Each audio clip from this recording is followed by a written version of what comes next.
And it is my joy to remind you that underneath the video that you are looking at on the Whova platform is the bio of Father William Skudlarek. If you happened to miss it yesterday, it is there for you to read at any time. And anytime there's any kind of handout, that's also where it will be, just under the video and under the speaker. There is no handout for this session, so you don't need to find one. But I wanted to remind you that you can look at Father William Skudlarek's bio under the video. And so here he is again to bring us even more wisdom. Thank you so much for joining us, Father Skudlarek.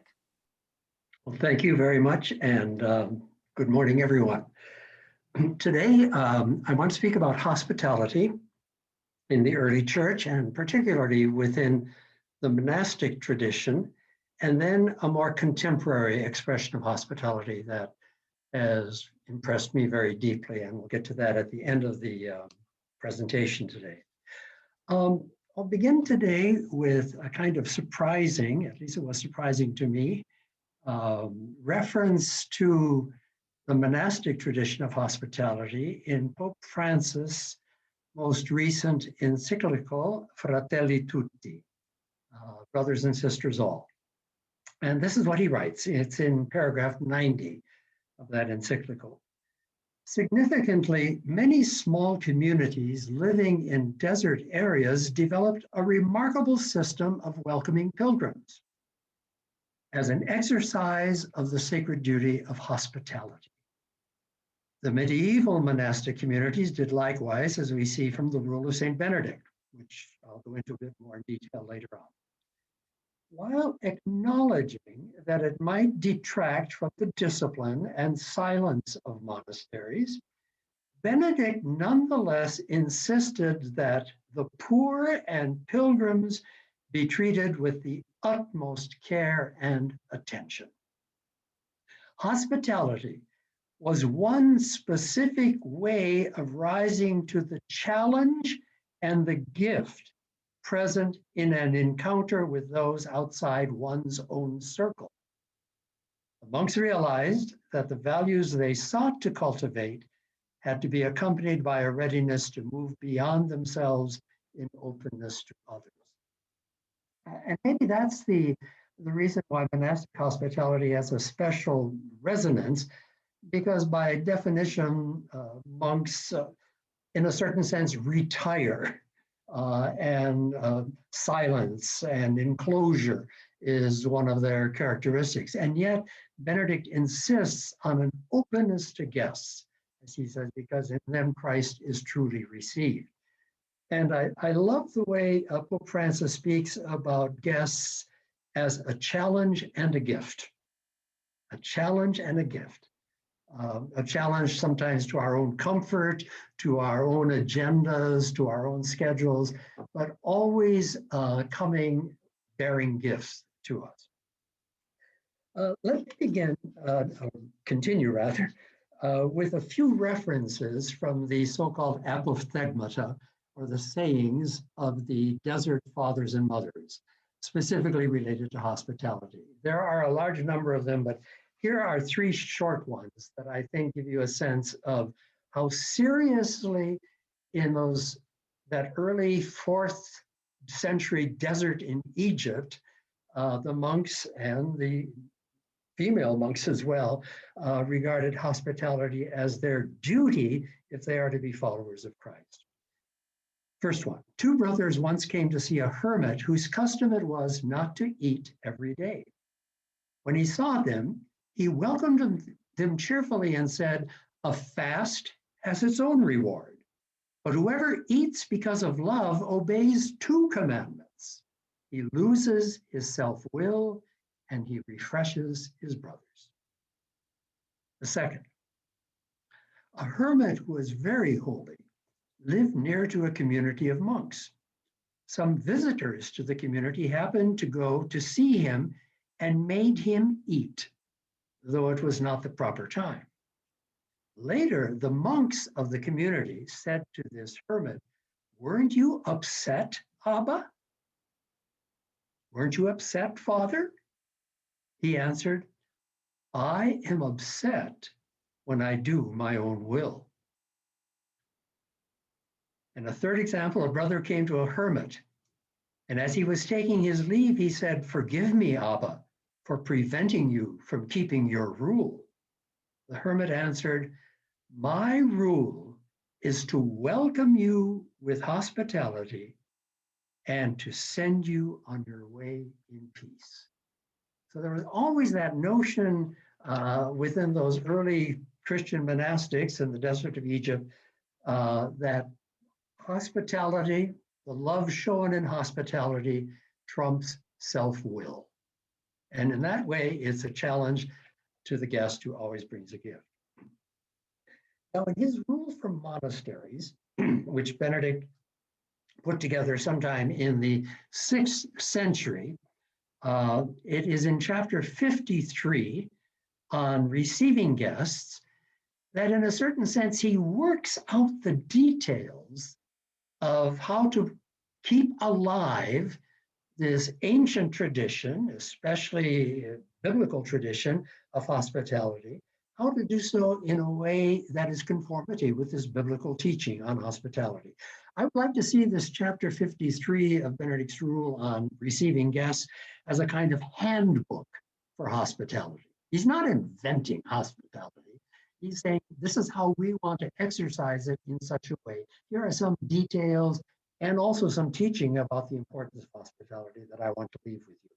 So in a way that's typical of Benedict, he combines very, very practical and homey details with a spiritual teaching. For instance, he says, one of the things the guest master has to do is to make sure there's always enough bedding available. Something as simple as that. Don't be caught unprepared. Make sure that there's something there. But then he goes on to speak about showing special honor and care for the poor and for pilgrims, he says, because it is in them that Christ is particularly received. Now, I think it's helpful to compare what Benedict has to say about hospitality with a rule that was already in use. In fact, Benedict's rule on hospitality is in large part a reworking of an earlier rule for monasteries that has come down to us, known as the rule of the master. This rule of the master is, he's very concerned with almost a spiritual competition about who's going to be the better monk. And he's also a rather suspicious guy. He's always on the lookout for monks who are not, who are relaxing the rules somewhat. Now, just a few examples of how the rule of the master speaks about pilgrims. In chapter 78, he says, a visitor, be he a brother or a layman, should not be fed for more than 2 days without working. Okay. Then he goes on to say, and this is, I find, especially interesting. This is in chapter 79, the guest house. Do not put anything belonging to the monastery in the guest quarters, lest it happen that guests who were thought to be spiritual men are suddenly and with consequent loss found out to be thieves. 2 brothers are to be assigned to keep an eye on strange brothers without their being aware of it. And then he goes on to say, the room is to be locked from the inside as well as from the outside. After shutting in the guests together by themselves at night, the bolts having been put in place on the inside, they are to remove the key and hide it in a place known to them. Then, should a guest want to go outside for the necessities of nature, he will have to wake up his guards since he needs the key, and those guards will accompany one of them as they go out to do their duty. So that notion of suspicion is very, very dominant in the rule of the master, and the tone is completely different in Benedict's rule. He reworks that chapter almost completely. Let me just read the beginning. It's chapter 53 in the Rule of Benedict, easily accessible online. But let me just read a few passages, and especially the opening sentence of this chapter 53. All guests who present themselves are to be welcomed as Christ, For he himself will say, I was a stranger and you welcomed me. Proper honor must be shown to all, especially to those who share our faith and to pilgrims. In the rhetorical style of the 6th century, the opening word of a passage and the concluding as well are extremely important. And for Benedict, that opening word, and it comes up again, is omnes. All, everyone who comes to the monastery is to be received as Christ. And by that, he says, and when he goes on to say, especially fellow believers, he indicates, if only by insinuation, that even those who do not share our faith are to be welcomed. That doesn't mean ignoring their religious identity, and as used to be said by, why can't I think of his name right now, the Ronner, they're to be received as quote unquote anonymous Christians. That isn't the point. Nor are they to be received as Christ because you think if you don't receive him well, you're going to be in trouble. The obvious background of Matthew 25 is here. Okay? I was a guest, I was a stranger, and you received me. And I think it's important to note that in Matthew 25, those people who are put among the sheep at the right hand of the judge because they welcomed Christ when he was a stranger are surprised. They never knew it was Christ. They never knew that's whom they were really welcoming. So they welcomed the stranger as a stranger. And by implication, Benedict is saying the same thing here. Welcome them for who they are, not for whom you would like them to be. The other important thing about this chapter, and you can see it for yourself if you look at it, are the words that keep coming up for Benedict's way of indicating to the monastic community how they are to treat the guests. Words such as gentleness, mansuetudo, honor, honor in Latin, love, caritas. Attentive care is to be shown them, cura sollicite exhibiatur. They are to be treated with humility. The abbot and the monks are to bow down before the guest. They're to be treated with kindness. And the word Benedict uses there is humanitas, humanity. And somebody pointed out that humanity becomes a synonym for hospitality. It's our common humanity that unites us. Not that we believe the same things, not that we practice the same kind of spiritual observances. It's our common humanity that is foundational, and that is what is received and treated with kindness, honor, goodness, love, charity, solicitude. He goes on and on. He points out that special care is to be shown to the poor and pilgrims. But Benedict is also a practical man, and he recognized that guests can be a disruptive element at times. And so for that reason, he says there should be a special kitchen set up for the guests. He says, because they sometimes will present themselves at unpredictable hours. And so that they don't disrupt the daily schedule of the community, let them be received with all honor and kindness, but in a special place that is made ready for them. Somebody has pointed out, and I think this is an interesting observation, that Benedict's conviction of the guest as a bearer of gifts, a guest as a sign of Christ, even though unrecognized, is because of his own experience. Benedict went off to be a hermit, and he was a hermit in a cave in the hills at Subiaco, south of Rome, for about 3 years. And one day, a priest came to visit him and brought him a meal and says, Happy Easter, Benedict. And Benedict didn't even realize it was Easter. But in response to the priest greeting, he says, if a brother comes to visit me, it must indeed be Easter Day. And for Benedict, henceforth, the welcoming of a brother, a guest, would be the best way of entering into communion with the risen Christ.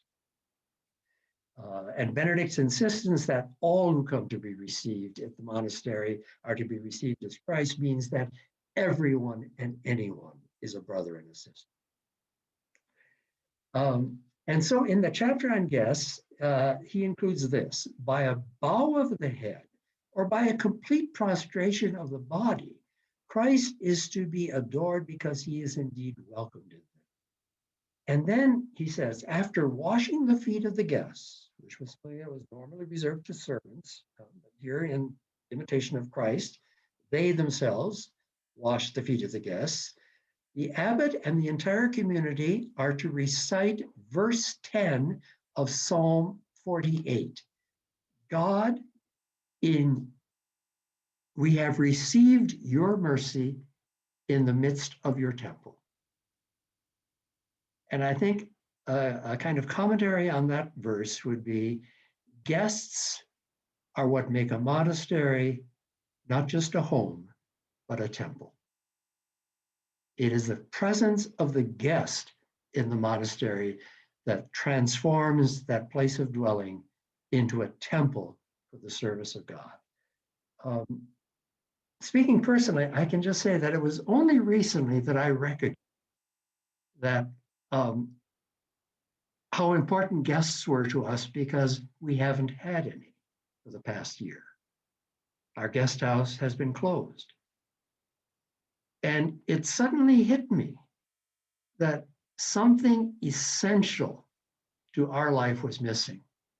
It wasn't because I personally or any of the other monks had a lot of personal interaction with the guests who come to us. Many are coming to do a silent retreat, for example. Many are coming just for a little break.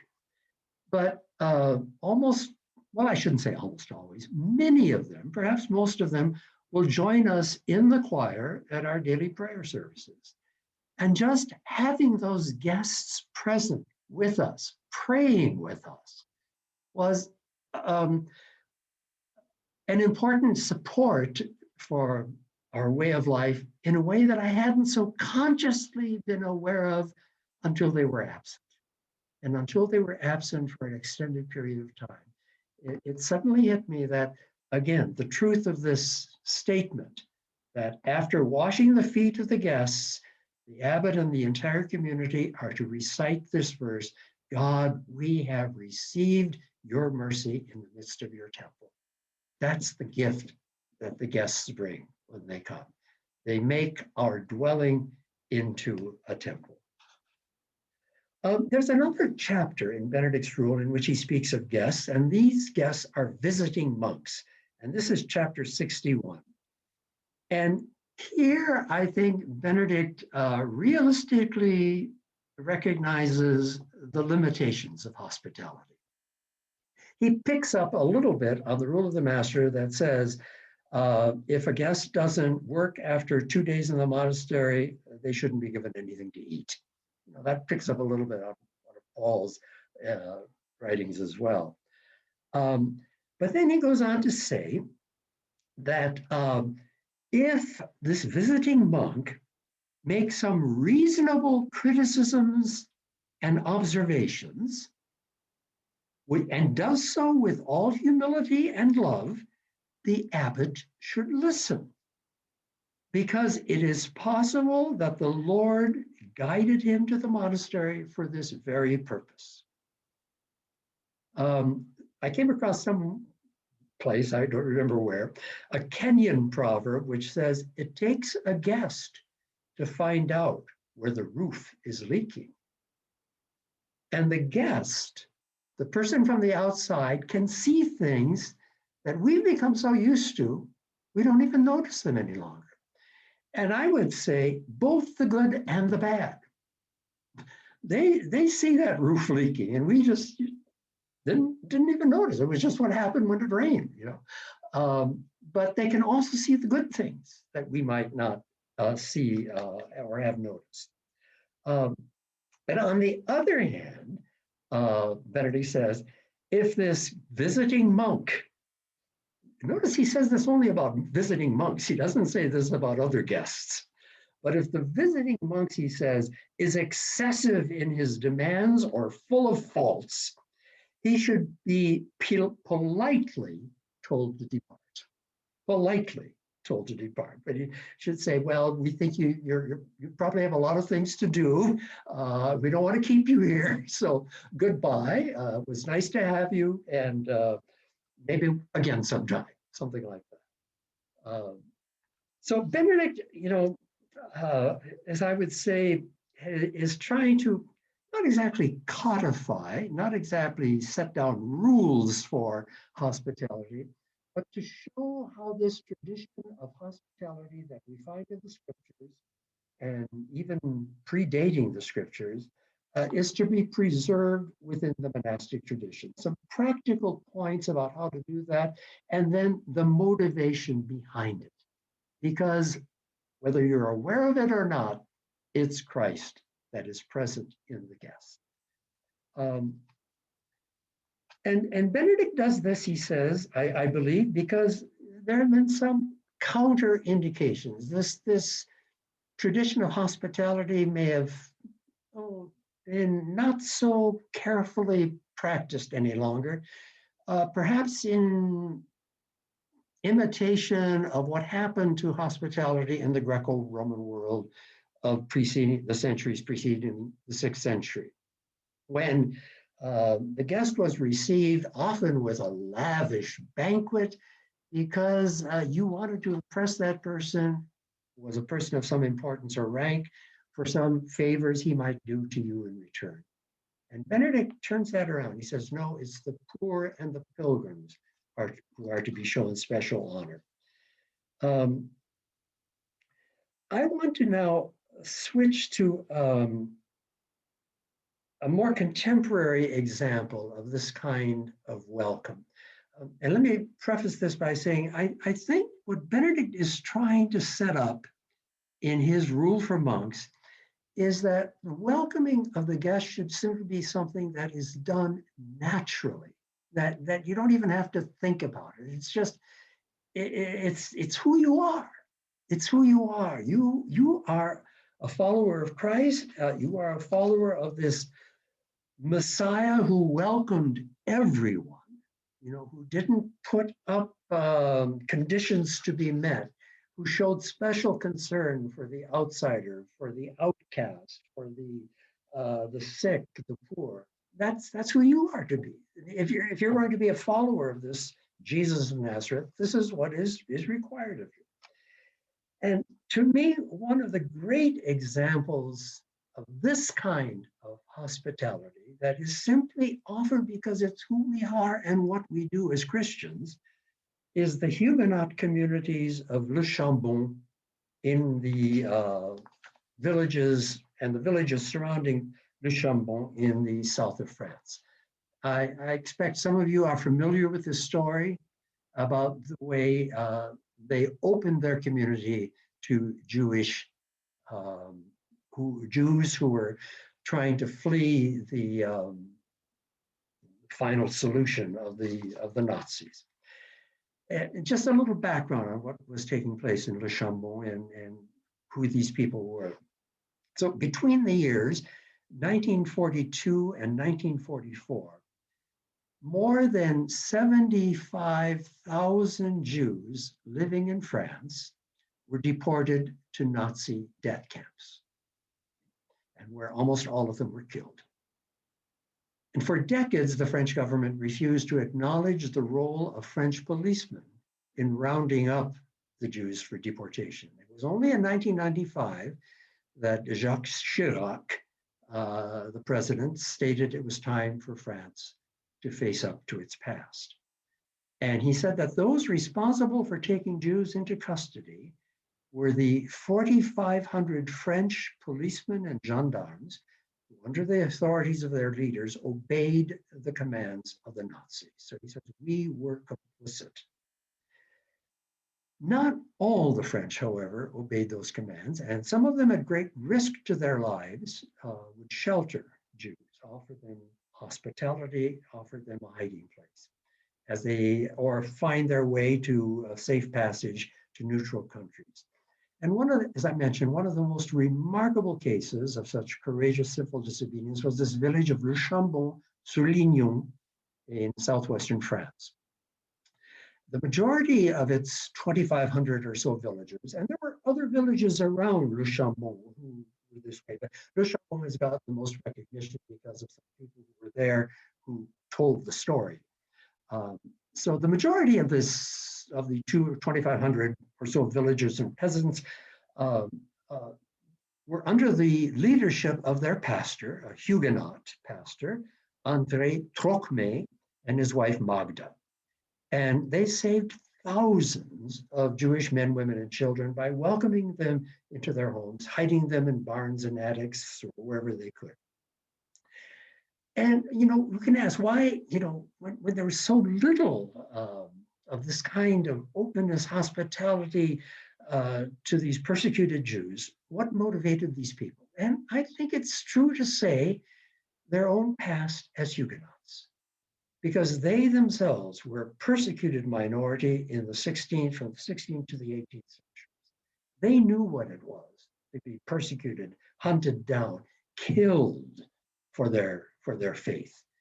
And so I think no doubt that had something to do with their willingness to put their lives at risk to welcome these fleeing Jews.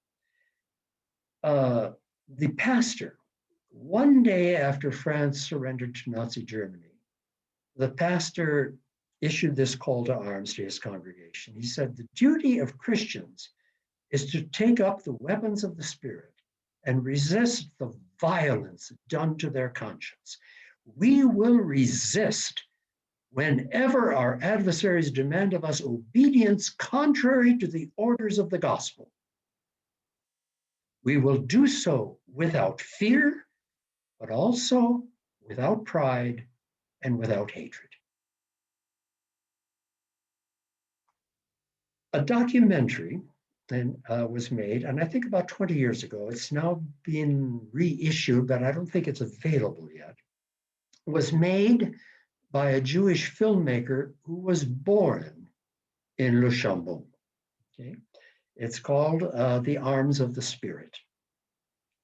And when he asked villagers who were still living why they acted as they did, many of them did not make any direct reference to the teaching and example of Jesus. They mostly said, we were simply doing what had to be done. It's like, there's no question here. This is what you do. This is what you have to do. And then at one point in this film, the filmmaker asked the couple who had sheltered his family why they continued to take in Jews even when the risk of being discovered, arrested, and probably tortured became extremely high. And what I want to do now is to show you a 2-minute trailer, a promo of this remastered documentary, which happily includes this particular interview. And I found it, when I first saw this film, so striking, I simply couldn't get over it. The image, not so much, the words also, but the way it is said, the image of this woman who says it. So if I can call this up now, I should have it all set and ready to go. Yeah. Share screen. Here it is.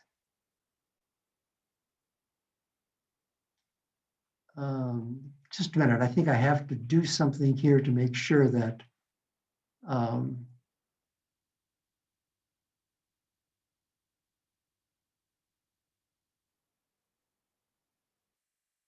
get too many pop-ups here, and then I can't get to the, there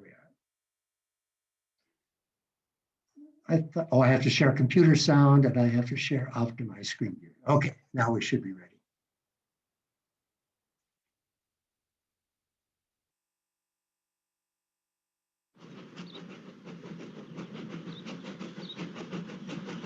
In the beginning, a few Jews made their way to this tiny corner of the world, and the peasants and villagers of the area took in the Jews who came.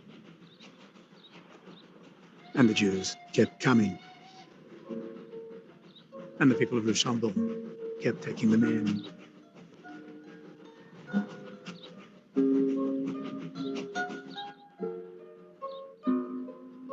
Individuals, families, the children, people of all ages. Those who could pay and those who couldn't. Jews without accents and Jews with accents. The Nazis had proclaimed a 1,000-year Reich and appeared triumphant. But for the people of the area of Le Chambon, that was beside the point. Here, on this plateau, at one time or another, in the course of 4 long years, some 5,000 Jews found shelter among some 5,000 Christians. Vous saviez que vous couriez quand même quelques risques à abriter des Juifs. Je sais pas si Au la- début, pas tellement. Et puis, vers la fin, bien sûr, ça commençait bien à devenir dangereux. un peu. dangereux. Mais vous les avez gardés quand même. Oui. Ah oui, Pourquoi? je sais pas. On était habitués.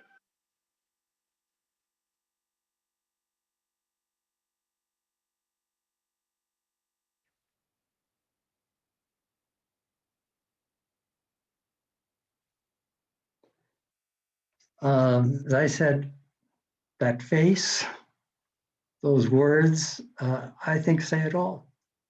Why did you do it? Your lives were at risk. On a été habitué. We got used to it. We got used to it. And I think that's what Benedict is trying to tell his monks. That's what maybe is a word to all of us. Get used to it. This is who we are. This is what we do.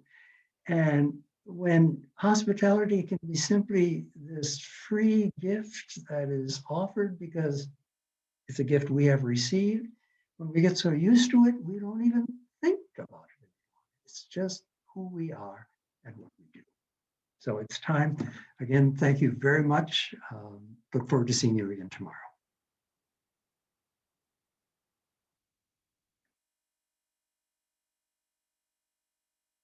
So just a reminder, we don't have time for Q&A here, but Father Skudlarek was really good about answering a question that came up in Huva yesterday. So if you put it in the Q&A section of Huva, we'll try to get it answered.